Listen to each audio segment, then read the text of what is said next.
Hello and welcome everyone to another nature video. My name is Dan Kahl, and one of my roles out here at the Mount Olivet Conference and Retreat Center is Site Naturalist. Today we're going to talk about the Monarch Waystation. The monarch is a butterfly that migrates from Minnesota and Canada and throughout the upper Midwest down to the fir forest in Mexico. Each fall, and it's one of the spectacular migration miracles in our world. They've been losing habitat both in their summer habitat and in the winter habitat. So what we can do is plant these different variety of plants, and they'll provide nourishment, nectar sources, and shelter for the monarch butterfly, and we call these Monarch Waystation, sort of like a wayside rest for the monarchs as they travel to the United States from Mexico and into Canada, and then back again as well.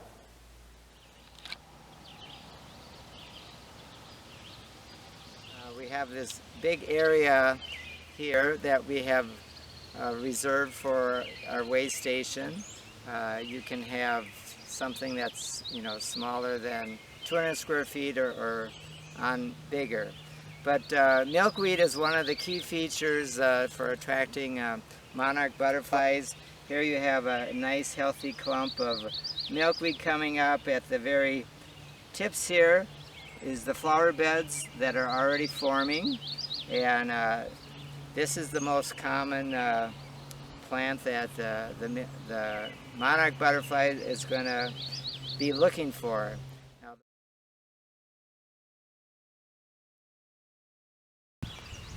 there are a number of plants that you can use for your waystation.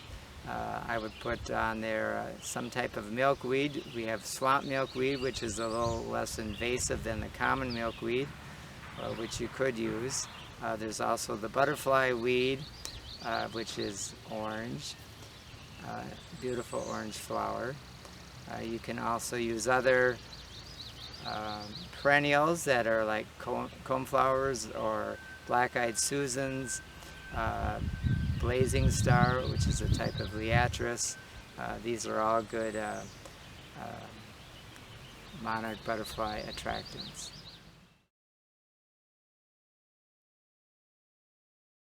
Here we have the egg that it starts out with. It's about the size of a pinhead.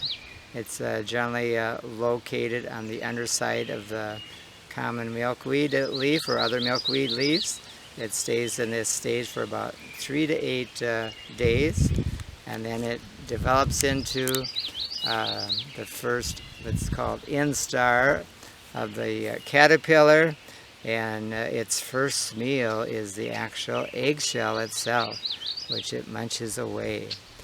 And then it starts eating on the edge of the leaves of the milkweed plant, and it eats, and it eats, and it grows, and then it has to shed because it's getting too big, and it sheds into another stage, another instar, and then each one is a few days that it does this, and then you get into your fourth and fifth instar, and then after that it finally stops eating, but it's been eating for up to 2 weeks, and it's gained 2,000 times its original weight. So imagine if you were a 7-pound baby eating non-stop for 2 weeks, and then you're 14,000 pounds. It's phenomenal. They're just eating machines. So then all of a sudden they stop eating. How can you go from eating night and day and then not eat at all? But that's what they do. And then it turns into this chrysalis. There's a metamorphosis, there's a transformation that takes place behind the scenes, and then It's in this pupa stage for 8 to 15 days, and then it starts changing color, and then soon a butterfly comes out, the adult butterfly. So it pumps up its wings to get blood flowing in its veins, and then it finally is ready to fly. So here we are, that caterpillar, which is an eating machine and stationary, to a gorgeous butterfly that is flying, and now it is sucking its nectar and not eating. So it's a tremendous transformation that it undergoes. And here's sort of the 5 different stages of instars as they develop from egg before they go into the pupa. So it's a miraculous event that happens over a few-week period. So then the monarch butterflies are out and flying around looking for nectar sources, and then they lay their eggs again. And when they are first migrating from Mexico, the first batch of monarchs are laying their eggs in Texas. They hatch out the young from there.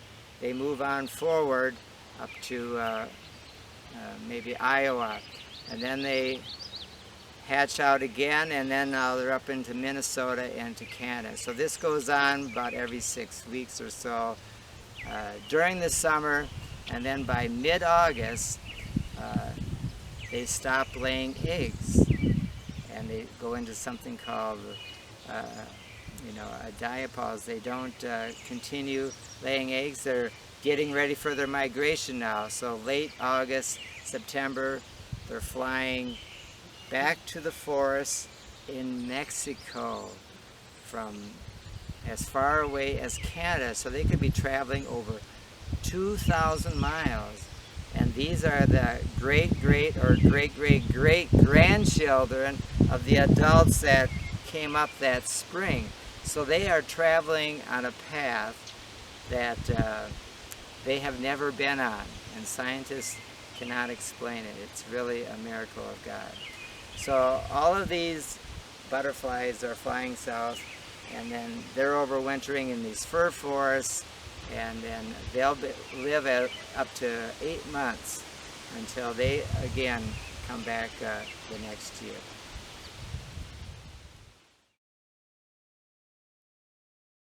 Having these different way stations, we can help conserve and protect the monarch for our children and grandchildren and great-grandchildren, future generations to enjoy.